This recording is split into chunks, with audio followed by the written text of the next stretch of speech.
الحقيقة الواحد من بعد ماتش مصر والسنغال، بعد الخسارة 1-0 قدام السنغال في نص النهائي، والواحد نفسه مقفولة من الكورة، نفسه مقفولة من الكورة كده، وتحس ان الواحد زهقان ومش طايق يتفرج على كورة ولا طايق يتفرج على أي حاجة خالص. واحد نفسه مسدودة كده. بس الحمد لله مش هنقول غير كده، وقدر الله ما شاء فعل، واحنا حلمنا وكنا مستنيين ان الحلم يتحقق، وكان نفسنا الحلم يتحقق، بس الحمد لله ما حصلش نصيب. الحمد لله مش هنقول غير كده، وقدر الله ما شاء فعل. ماذا بقى بعد لمنتخب مصر بعد رحلات الفشل الكتير اللي احنا عشناها معاه؟ ماذا بعد؟ هنبدأ الأول كده بس نقول حاجة واحدة. دايما انت لما يبقى عندك مرض أو حاجة، يعني لا قدر الله حد تعبان ولا حاجة، فلما يروح الدكتور يقول له احنا ايه، لازم نعرف أصل التعب ايه علشان نعالجه على طول. وهنا احنا هنتكلم عن أصل تعب الكورة في مصر عموما، فهو هيبقى الأصل أو المرض الحقيقي فوق، من عند اتحاد الكوره، من عند الناس اللي ماسكه اتحاد الكوره، الناس اللي بقالها 15 سنه في اخفاقات، اكتر من 15 سنه كمان في اخفاقات، اخفاقات، كلام وعود وهميه، مفيش تطور، مفيش. هنبدا بقى بسم الله الرحمن الرحيم بالجمله اللي كل صناع المحتوى القدام بيقولوها، زي ممدوح نصر الله، مروان سري، ناس تانية كتير، بس دول حاضرين في ذهنك مني انا، دول اكتر ناس علقت بيهم وبسمعهم. دايما الناس اللي بتقعد تقول العيب في الاتحاد المصري، والناس دي على حق، العيب في الاتحاد المصري. الاتحاد المصري واتحاد الكره المصريه اللي كلها دايره مصالح، دايره رشاوي، كله لا مؤاخذه بيقعد لك انا عايز اعمل القرشينين والقرشين والفلوس الحلوه، اقفش خلصانه بالشياكه، بلا كوره بلا تطوير بلا اي حاجه. هتيجي يا معلم تقول لي بس اللعيبه كانت وحشه، ده المدرب عمل حاجه غلط، كابتن حسام حسن احنا عايزينه يكمل سكه ودغري. نتكلم بقى مبدئيا عن حسام حسن. حسام حسن لازم يكمل، حسام حسن لازم يكمل. حسام حسن ملوش ذنب في كل الحوارات دي. هتفق معاك ان هو تكتيكيا ضعيف، وانا عارف كده من قبل ما يجي المنتخب، الراجل تكتيكيا ضعيف، بس الراجل خد لك من اللا شيء عمل لك بيهم شيء. احنا خلينا نكون واقعيين، احنا كان كل اي حد يساله ايه اقصى طموحك لمنتخب مصر في افريقيا، هنقول نعدي دور المجموعات، دور 16، دور 8، كان اخرنا بنقول دور 8، دور ربع النهائي. بس ما كانش حد متوقع ان احنا ندخل في السكه النص نهائي ونقارع ده ونعمل ده ونكسب كوت ديفوار وي. كانش حد متوقع ده كله كان بيقول لك ده احنا لو لعبنا كوت ديفوار، دي كوت ديفوار هتغسلنا حرفيا كده. فالراجل عمل فوق المتوقع منه اصلا. ده رقم واحد. رقم اتنين، هو كابتن حسام لا مؤاخذة الراجل متسبب في ان مفيش عندك مواهب في مصر؟ الراجل السبب ان في فساد، ولا الراجل السبب ان هو ما عندوش لعيبة اصلا عارفة تقارع الفرق التانية، لان مفيش دوري محترم يتلعب فيه؟ ها كابتن حسام من كتر ما احنا ما عندناش حد بيلعب لك بلعيبه اغلبيتها كلها كسرت 30، احنا عمالين نتريق على المنتخبات التانية ونقول ده كوت ديفوار مش عارف لعيبتها كسرت 30، ده السنغال لعيبتها كسرت 30، ده. طب ما احنا الشناوي كسر ال 30 مرتاح، محمد هاني كسر ال 30، ياسر ابراهيم كسر ال 30، رامي ربيعه كسر ال 30، محمد حمدي كسر ال 30، حمدي فتحي كسر ال 30، صلاح كسر ال 30، زيزو كسر ال 30. ايه تاني بجد؟ بص كام واحد عندنا كسر ال 30، وبص انت كل الفرق التانية دي لعيبتنا اللعيب منهم ما بيسواش 1 مليون دولار، مليون دولار اللعيب بتاعنا ما بيسواهمش، وهناك عندهم اقل لعيب معدي ال 10 و 15 مليون دولار ولا مليون يورو. فانت فاهم، الفرق عامل ازاي؟ عندنا دوري ميت اصلا، اقسم بالله الواحد هم عارفين كويس إن احنا ما نتفرجش عليه. والله العظيم انا واحد اهو داخل في ال 22 سنه، والله العظيم من ساعه ما بدات اتفرج على كوره عمري الدوري المصري ده ما دخل ذمتي بنكله. لعب وحش، ارضيه ملعب زباله، تصوير زباله حرفيا في الدوري المصري، بكاميرا تليفون ارضي كده مش فاهم، كاميرات زباله. لعب وحش اللاعب المصري عندنا في الدوري المصري، يعني مهدر حقه. يعني سيبك انت من لعيبه الاهلي والزمالك اللي دول واخدين هايب بزياده قوي، بتكلم على باقي الانديه، فرق زي سموحه، الاتحاد السكندري، المصري، فاركو، انبي، اللعيبه دي كلها، بتروجيت، اللعيبه دي كلها يعني ما بتاخدش فلوسها عادي، واللعيبه دي تقريبا هي بتلعب وبتدفع من جيبها وبيبقوا جايين مغتربين وما بياخدوش احسن معامله وما بياخدوش احسن حاجه، والدنيا متنيله معاهم. فانت هتطلع لي طبيعي دوري وحش ولاعيب مصري نفسيته مهزوزه، لو قلت له انت عملت ماتش وحش النهارده تلاقيه زعل واكتئب وحزن وعمل لك الحوارات دي كلها. فليه كل ده؟ عشان في اتحاد مصري مكسل ان هو يظبط الدنيا، مش عايزين نغلط، يظبط الدنيا ويروح صارف شويه ويحسن اللعيبه ويحسن جوده وافكار المدربين اللي عنده، لا يبقى في منافسه هتخلي المدير الفني غصب عنه يفكر ويقول لا انا لازم احسن من فكري، لازم هتنيل على عيني اظبط دماغي وافهم التكتيك بيبقى عامل ازاي عشان اقدر اقارع الناس دي والا هقعد في بيتنا. فاهو انا عندك دوري زباله، الدوري بتاعنا زباله ما شاء الله. قطاع الناشئين، هات لي انت بقالنا قد ايه ما طلعناش لعيب ناشئ واحد حلو. ده اقسم ده حمزه عبد الكريم دول ان برشلونه هي اللي خدت بالها منه، ما كان الاهلي هياخد باله ولا كنا هنعرف عنه حاجه. هات لي بقى لعيب واحد ناشئ. هتقول لي يا عم كنا في اولمبيات اللي هي الاولمبيات الاخيره دي لما كان معانا ابراهيم عادل ومش عارف معانا مين ومعانا مين ومعانا مين، كنا بقى كسبنا اسبانيا وكنا عاملين ماتش مع فرنسا وي وي وي. اقول لك جميل قوي الكلام ده، جميل جدا الكلام ده. فين بقى اللعيبه الجامده دي؟ فين بقى ابراهيم عادل؟ ابراهيم عادل اللي احنا كنا بنقول عليه حته لعيب، ده كان مستقبل مصر، كله كان بيقول الواد ده هيكرشم الدنيا، كله كان بيقول الواد ده هو المستقبل الكره في مصر وواد جامد وبتاع. وكان بينزل لك قدام فرنسا يعلم العيال الكره ويوريهم الكره عامله ازاي، وينزل لك قدام اسبانيا ودي يمين وشمال ويوريهم بقى الكره عامله ازاي. فين؟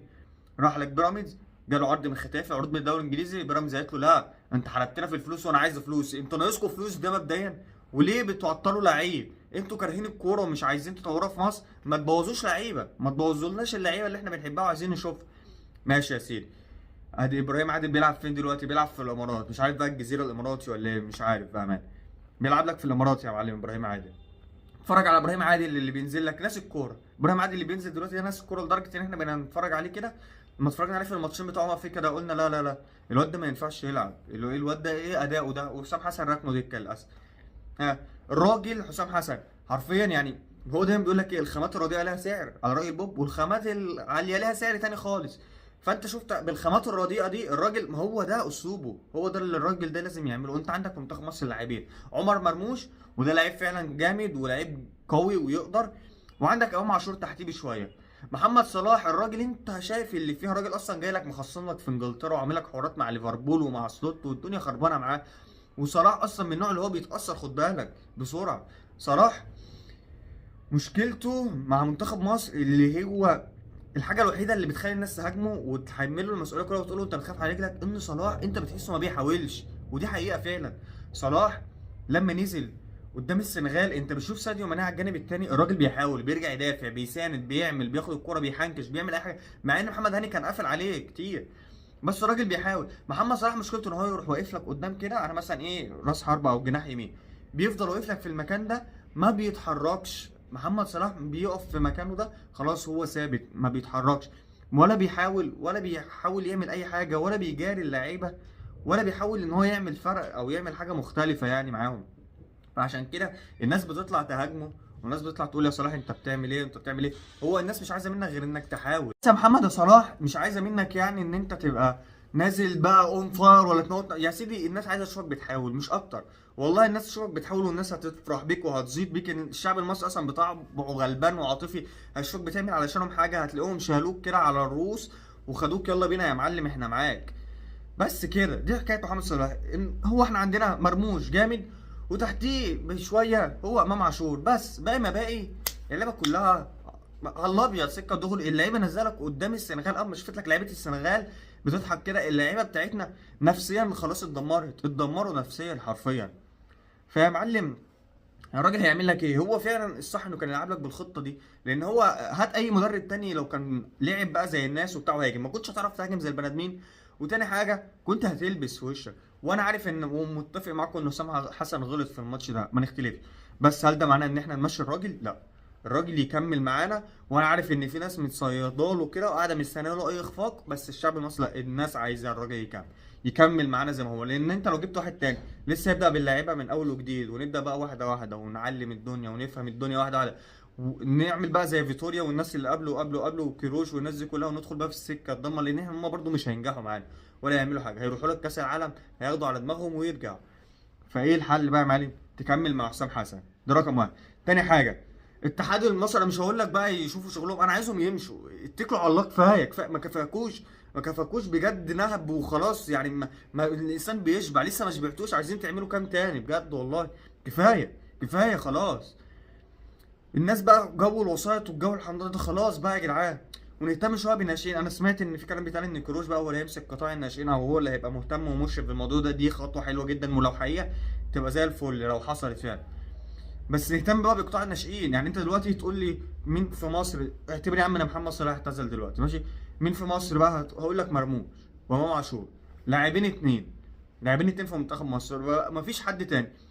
وتاني بقى تالت حاجه بقى دي مجنناني، مش عايزين ندي للعيبه بتاعتنا هايب واوفر هايب كده. مش كل شويه ده زيزو احسن لعيب في افريقيا ولا في العالم، ده مش عارف، ده حسام عبد المجيد مدافع جبار، ده ياسر ابراهيم عالمي، ده محمد هاني باك يمين مفيش منه، مع ان محدش بيشكر في محمد هاني، ده مروان عطيه نص ملعب موت، بص ما بيعديش حد. جو بقى الايه التطبيل اللي احنا بنعمله للعيبه ده، وان احنا نقعد نطبل لهم ونديهم اوفر هايب، واللعيب يقول لك انا عايز عقد 100 مليون في السنه، ده يقول لك انا عايز ب 60 70 مليون، وده انا مش عارف ايه، وده انا مش عارف ايه، مراتي بقى تيجي تتفرج، مراتي تيجي تتفرج معايا على الماتش ومش عارف ايه، وعيالي وتجيلي الفندق والجو ده كله، ننساه بقى، ننساه. احنا خلاص عرفنا احنا لعيبتنا دي تمامها ايه، عرفنا دول تمامهم ايه واخرهم ايه. دول اخرهم فاضي من الاخر كده على الابيض، عشان نكون ايه مع بعض متفقين. دول اخرهم فاضي، اخرهم القعده الحلوه وبتاع والهزار وبتاع، ويلعبوا لك في الدوري، يعملوا لك كام ماتش حلو خلاص، لان هم في الدوري اصلا المنافسه في الدوري ميته.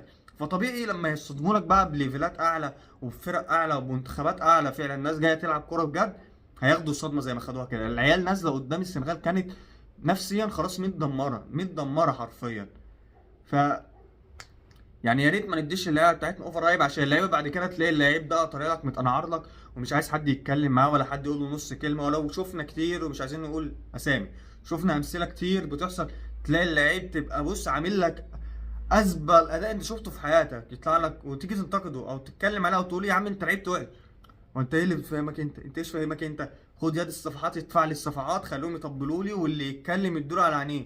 يا عم هو اللي يدور على عينيه؟ امال انت بتاخد فلوس وملايين قد كده ليه؟ الناس اللي قاعده تتفرج عليك يعني اللي دافعين حق قهوه دول، ولا مش لاقيين حتى حق كوبايه شاي وستلفينها، ولا واخدينها من اي حد وجايين بيتفرجوا عليك، ما هم عايزين يشوفوا منك كوره. هو انت بتاخد ملايين علشان في الاخر الناس مش عايزه تتكلم؟ ما هو لا، الناس تتكلم ومن حقها ان الناس تتكلم وتعترض عليكم على ادائك ومستواك الزباله ده.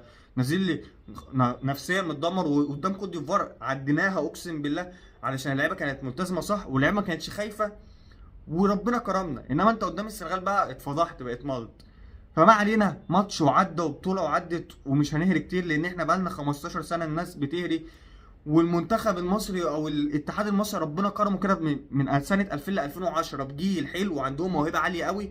الدوري ساعتها مستواه عالي، وكمان كان لعيبه عاليتها حلوه، لعيبه بتعرف تطور من نفسها وتحسن من نفسها. فربنا كرمك من 2000 ل 2010 بانجازات وشغل عالي وبتاع، وعملت حاجات قويه، مع انك ما رحتش منهم ولا كاس عالم، بس ربنا كرمك وطلعت افريقيا وبتاع. فانت ما تفتكرش ان انت كنت ماشي صح، ولا انت كده دنيتك كانت صح. ده انت ربنا كرمك بس كده ايه بناس كويسه، ناس كويسه زي ابو تريكه، احمد حسن، محمد شوقي، زيدان، محمد زكي، ما علينا الناس دي كلها يعني، والجيل ده بركات. الناس دي كلها ربنا كرمك جايب لعيبه زي دي. انما انت ما تفتكرش ان انت بقى ذكي، ولا انت ناصح، ولا انت حلو وعرفت تعمل حاجه، ولا عرفت تعمل منظومه، انت ملط. فاتمنى ان حسام حسن يكمل، ما نديش اللعيبه بتاعتنا هايب اكبر من كده، ونهتم بقطاع الناشئين، واتحاد الكوره المصري يتكل على الله ويمشي، ونشوف بقى ناس بجد تكون فاهمه كوره. يعني يا ريت مثلا تخيل ابو تريكه هو يجي يمسك اتحاد الكوره في مصر، او ناس بجد فاهمه كوره، وناس بجد عايزه تعمل كوره وعايزه تعمل حاجه، هتبقى الدنيا عامله ازاي. فيعني اتمنى رب اللي جاي احسن، وكاس العالم لمصر يكون احسن من كده.